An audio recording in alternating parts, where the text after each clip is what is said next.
You may recall that we were one of the first to get our hands on an 8K monitor. It was from Dell, and the thing is a creator's dream thanks to its 100% coverage of the Adobe RGB color space and true 10-bit color. The only problem is that, come on, to be truly creative, especially when you've got a bunch of different design tools and file explorers and web browsers open, you really need a multi-monitor setup. And now, we have just that.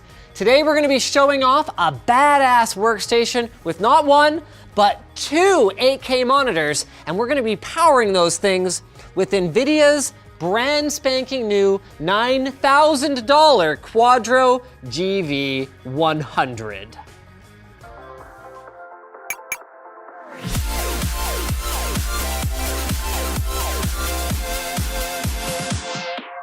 So let's start by having a look at what we would consider to be basically an ultimate workstation at this point. We ended up choosing a very subdued case. So this is the Corsair 600Q, and unlike a lot of the really popular options that are out there right now, it's got no RGB, no tempered glass, no nothing. It's just a plain black box with a nice included fan controller and ample room for any kind of cooling you could possibly want to put in it. For our CPU, we went with, obviously, the Core i9-7980XE, so that's an 18-core processor, turbos up to 4.2 gigahertz or something crazy like that. We've got 128 gigs of G.Skill's Trident Z RGB RAM. Okay, yes, I know it's RGB, but that's not why we chose it. It's just one of the only kits that we had a 128 gig kit of. For our motherboard, we've gone with ASUS's WS-X299 Sage. Now, we could have gone with the WS-C422 Pro SC that we checked out recently, but we determined in our video covering the Xeon W for the 2066 platform that the value just wasn't really there unless you need ECC RAM. And besides, the X299 Sage has 7 PCI Express slots, meaning we can put basically anything we'd want in here. For our SSDs, we went with two Samsung 960 Pros, each of them 512 gig, running in RAID 0. And then for our power supply, we went with a Seasonic 80 Plus titanium unit. It's only 750 watts, but quite frankly, that's more than we really need anyway. Bringing us to, of course, the centerpiece, the Quadro GV100. We've only got one of these, so we won't be using the NVLink connections that you can use to not only double your processing power, but also share RAM between them. But for the kinds of workloads that we're gonna be able to put on this thing anyway, it's improbable that we will actually need more RAM than one of these cards has. Each of them is equipped with 32 gigabytes of high-speed HBM2 memory to go along with their 5,120 CUDA cores and 640 tensor cores. So these are designed not just for your sort of traditional workstation usage, but also for AI and deep learning applications. Let's go ahead and get it installed. All right, now that we've got it in, we can see we're gonna be using every single one of the DisplayPort 1.4 outputs on this card because each of our 8K monitors requires 2 of them.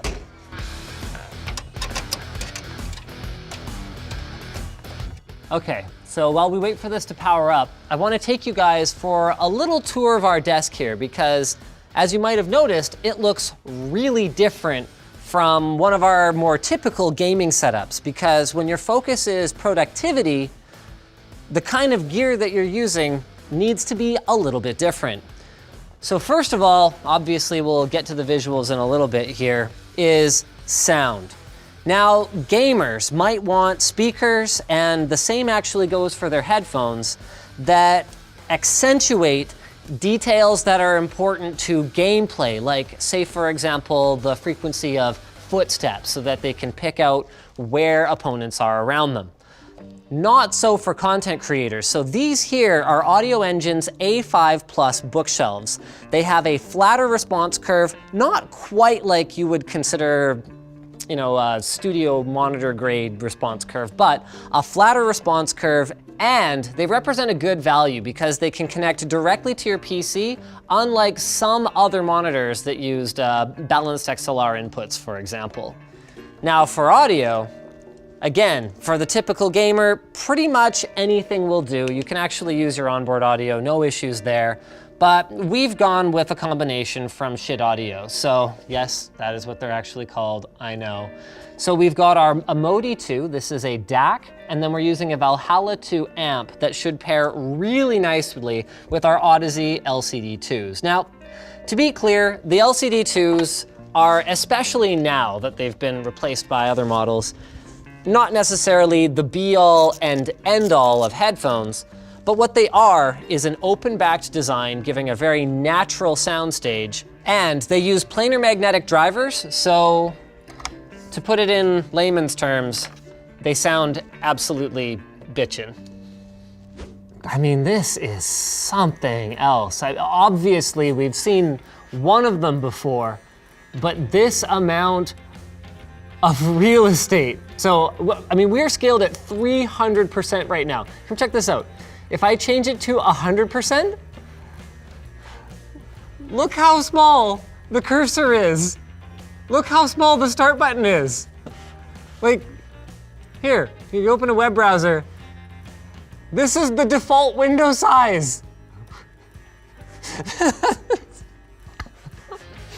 So, while unlike the early days of monitor resolutions increasing, we don't necessarily get to benefit from it just scaling linearly the amount of desktop real estate that we have. The pixel density though, the fineness of the image is absolutely incredible. So each of these is 7680 by 4320, meaning that we've got a total of 67 million pixels total. And of course it's being driven at 60 Hertz. Like you can see individual feathers moving around. I'm actually impressed. We're running this at full resolution right now. Is this 8K footage, Brendan? Ooh, the computer's definitely feeling the burn. Check this out. 82% CPU usage, but it's not buckling. Not bad. Now that we've got a bigger project loaded up, it is definitely suffering a little bit more. But I think part of that might be a network bottleneck. That's one thing that we're still missing on this particular config, but I think that we could fix pretty easily with a 10 gig card or something along those lines. It is definitely nice to have all this real estate though, like being able to watch at the maximum size of a preview. Like what is effectively probably what, like a 720p video? As you scrub through it like this, that's pretty incredible. Check this out. We can pick exactly the right moment for a thumbnail without even ever opening it. I could actually watch a video like this. Oh, I had to remove virus again, okay.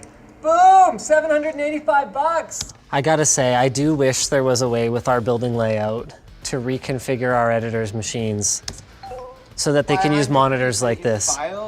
Because like all of a sudden you can actually feel the stereo sound where applicable. So like in the game, for example, and it sounds so much more natural than when you have it piped through headphones, even really good ones. But I don't think any kind of extensive renovation like that is on the horizon anytime soon. And neither is an upgrade to dual 8K monitors and A5 pluses for all of our editors anyway. So yeah. So thanks for watching, guys. If this video sucked, you know what to do. But if it was awesome, get subscribed, hit that like button, or check out the link to where to buy the stuff we featured in the video description. Also linked down there is our merch store, which has cool shirts like this one, and our community forum, which you should totally join.